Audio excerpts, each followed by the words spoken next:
नमस्कार दोस्तों। John H roads के कोटेशन है, सिर्फ ज़िंदगी ना गुजारो, जियो। सिर्फ छुओ नहीं, महसूस करो। सिर्फ देखो नहीं, गौर करो। सिर्फ पढ़ो नहीं, जीवन में उतारो। सिर्फ सुनो नहीं, ध्यान से सुनो। सिर्फ ध्यान से ही ना सुनो, समझो।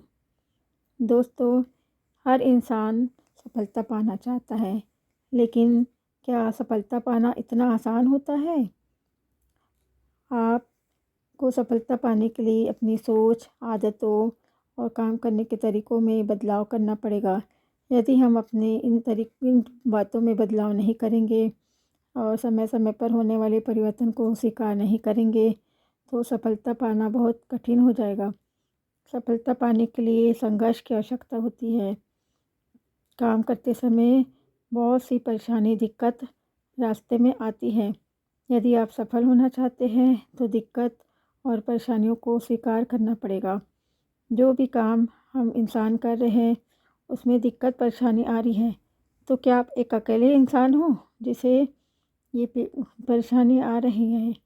जो भी इंसान बुलंदियों पर पहुंचा है उसे भी कभी न कभी इन दिक्कतों और परेशानियों को सामना करना पड़ा होगा, लेकिन उन्होंने इस दिक्कत और परेशानी को स्वीकार कर लिया और अपनी ज़िंदगी में बुलंदियों पर पहुंच गए।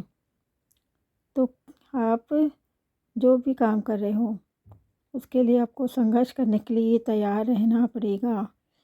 क्या यह समस्या केवल इंसानों को ही आती है? नहीं, ऐसा नहीं है। इस पृथ्वी पर जितने भी जीव हैं उन सबको अपने जीवन यापन के लिए बहुत सारी परेशानियों का सामना करना पड़ता है। अब मैं एक आपको कहानी बताऊंगी। जब आप जीवन में हारने लगेंगे तो ये कहानी सुन लेना। आपने बाज पक्षी को तो देखा होगा। बाज पक्षी अपनी सबसे ऊंचाई पर पहुंचने वाला पक्षी के कारण विख्यात है। बहुत दूर तक ऊंची उड़ान भरता है। वो अपनी पैनी नज़र और दूरदृष्टि के लिए जाना जाता है और वो शिकार करने के लिए विख्यात है। तो बाज पक्षी 40 साल तक बहुत ही बेहतरीन ज़िंदगी जीता है और उसकी औसत आयु होती है 70 वर्ष। तो जब वो 40 वर्ष का हो जाता है तो उसके बाद उसके जीवन में बहुत ज़्यादा परिवर्तन आना शुरू होता है। उसका जो चोंच होता है, उसका शरीर, उसका पंख होते हैं, उसके नाखून होते हैं, वो सारे बेकार हो जाते हैं। वो शिकार करने के लायक नहीं होते हैं। तो सबसे पहले बाज पक्षी अपने चोंच को किसी पत्थर पर जाकर तोड़ता है। उसके बाद वो अपने नाखूनों से सारे पंखों को निकाल देता है। इस प्रक्रिया में उसे बहुत दर्द, कष्ट का सामना करना पड़ता है। उसके शरीर से बहुत खून का रिसाव होता है। फिर भी वो इन जो कठिनाइयों को सहता है, क्योंकि उसे पता है यदि उसको जीना है अगले 30 साल या 35 साल, तो उसे इस कठिन प्रक्रिया से, इस दर्द से गुजरना ही पड़ेगा, अन्यथा वो उसका जीवन व्यर्थ हो जाएगा। फिर उसके बाद पंखों को तोड़ने के बाद वो अपने नाखूनों को रगड़ रगड़ के, जैसे भी है, वो उसे तोड़ता है। और ऐसा करने के बाद आपको क्या लगता है उसके शरीर में पंख वगैरह कितने दिन में आए होंगे? कितने महीने लगे होंगे उसे पंख आने में, नए नाखून आने में, नई चोंच आने में 6 महीने लगते हैं। और इस 6 महीने में वो किसी सुनसान जगह पे जाकर बैठ पड़ा रहता है। और इन 6 महीनों के बाद वो जब उसका नया जीवन में परिवर्तन आता है, तब वो पुनः अपने ऊंची उड़ान के लिए और अपनी जीवन यापन जीने के लिए बहुत तैयार हो जाता है, बहुत खुश हो जाता है। तो उसी तरह हम इंसान भी अपने संघर्ष को यदि स्वीकार कर लें और उस कठिन प्रक्रिया से गुजरें, तो हम भी अगले आने वाले कई सालों के लिए अपनी ज़िंदगी को बहुत खुशहाल बना सकते हैं। और हम इंसानों को तो इतना भी संघर्ष नहीं करना पड़ता है कठिनाइयों में कि हमारा अपना खून बहाना पड़े। इतना कठिन संघर्ष तो हमारे जीवन में होता नहीं है। यदि हमें सफलता पानी है तो बस यही मेहनत करनी है। शारीरिक श्रम करना पड़ेगा, कुछ मानसिक श्रम करना पड़ेगा, कुछ अपने आनंद की चीज़ों को, मनोरंजन की चीज़ों का त्याग करना पड़ेगा। बस इतना ही संघर्ष करना पड़ेगा। और यदि वो हम उस संघर्ष कर लिए, जैसे विद्यार्थी जीवन में है, अपने पढ़ाई की समझो 12वीं तक पढ़ना, 12वीं मतलब कॉलेज भी पढ़ जब तक हम पढ़ाई कर रहे हैं, उस विद्यार्थी जीवन में हम बहुत कठिन संघर्ष कर लेंगे, तो आगे आने वाले करियर में हमको बहुत बहुत ज़्यादा सफल हो जाएंगे।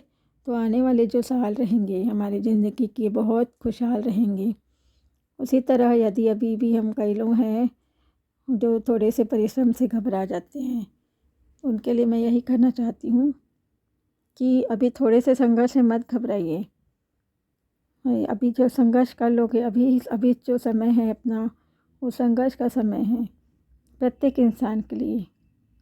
यदि हम इस समय को निकाल लें, संघर्ष को कर लें, तो आगे आने वाला हमारा सब जो समय है वो बहुत खुशहाल रहेगा। और मैं ये देखती हूँ कि प्रत्येक इंसान ये चाहता है कि उसे कोई समझाए। देखो वो तो समझदार रहता ही है, लेकिन जब उसे कोई बात अच्छे तरीके से समझाता है तो उसे प्रेरणा मिलती है और उसके मन में एक उत्साह आता है आगे बढ़ने के लिए। और साथ ही साथ उसे ये भी लगता है कि हमारे जैसे और भी लोग हैं जो संघर्ष कर रहे हैं। तो हम सभी व्यक्ति है जो संघर्ष कर ही रहे हैं, जीवन है जब तक संघर्ष तो करना ही पड़ेगा। संघर्ष से घबराना नहीं है। जो संघर्ष से घबरा गया वो समझो मुर्दा इंसान के समान हो गया है। जब तक हम जीवित हैं तब तक तो संघर्ष करना ही पड़ेगा। और सही राह पे संघर्ष करें। ऐसा नहीं कि हमारी क्षमता ये है, ऑफिसर बनने की नहीं है, मतलब हमारी इतनी बौद्धिक क्षमता नहीं है कि हम बहुत बड़े उच्च पद के लिए पढ़ाई कर सके। तो हम अपनी क्षमता को देखते हुए संघर्ष करें। गलत दिशा में संघर्ष नहीं करना है। अपनी क्षमता को पहचानें। आपको संघर्ष करना है तो आप अपने आसपास के ऐसे व्यक्तियों के संपर्क में रहो जो बहुत ज़्यादा संघर्ष करके ही सफलता प्राप्त की है। ऐसे लोगों को मत देखो जो जिसके पास पहले से प्रॉपर्टी है। बोलते हैं ना, चांदी का चम्मच लेकर पैदा हुए हैं। ऐसे इंसान को देखेंगे तो तब हमको तो कोई आगे बढ़ने के लिए प्रेरणा मिलने वाली नहीं है।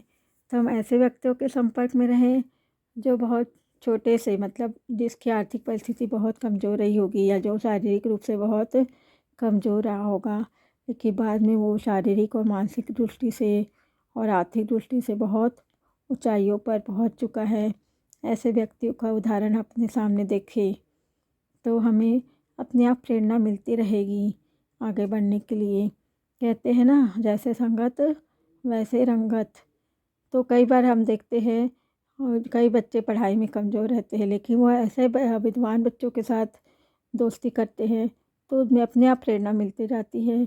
और अपने माता पिता के रूप में भी हमारे कर्तव्य रहता है कि अपने बच्चों को प्रेरित करते जाएं। यदि वो कमज़ोर है, किसी भी तरीके से कमज़ोर है, तो उसको कभी भी हतोत्साहित ना करें। यदि कोई आपके आसपास ऐसा भी व्यक्ति दिख रहा है जो थोड़ा सा कोशिश कर रहा है आगे बढ़ने के लिए किसी भी काम के लिए, जैसे एक छोटा सा कोई सिलाई का ही समझो, कोई लेडीज़ है वो अभी शुरू में इतना अच्छा से नहीं सिल रही है, लेकिन आप अपना यदि आपको चल जाता है एडजस्ट करना, तो उसे अपने लिए कपड़े बनाने के लिए बोल सकते, सिलाई करने के लिए। उससे वो प्रेरित हो जाएगी और आगे बढ़ जाएगी। ऐसे करके तो मैं तो ऐसा ही कोशिश करती हूँ कि मेरे पहचान के जो लोग रहते हैं ना, मैं उनको ही अपना काम देने का प्रयास करती हूँ ताकि उनको भी थोड़ा दो रोटी भी मिल जाए, प्रेरणा भी मिल जाए। और हम ऐसा किसी को डायरेक्ट तो पैसा दे नहीं सकते, यदि वो कमज़ोर है तो उसके भी आत्मसम्मान को ठेस पहुँचेगी। इसलिए हम एक अलग तरीके से उसकी आर्थिक मदद करके उसे प्रेरित कर सकते हैं। यदि हम 2-4 लोगों को भी अपने जीवन में प्रेरित कर लें तो ये हमारी बहुत बड़ी सफलता होगी। हम इंसान प्रेम का भूखा होता है, तो यदि किसी को हम प्रेम देंगे तो ज़रूर प्रेरित होकर आगे बढ़ेगा। तो हमेशा ना अपने दिमाग में ये रखें कि नहीं, मुझे आज इसका भला करना है। भला करना नहीं बोल सकते, वो अपने, देखो हम किसी का अच्छा करते हैं तो हमको पॉजिटिव एनर्जी अपने आप मिल जाती है। वो खुश है तो हम ऑटोमेटिक खुश हो जाते हैं। इस तरीके से हम तो अपना ही भला कर रहे हैं भाई, किसी को मदद करके।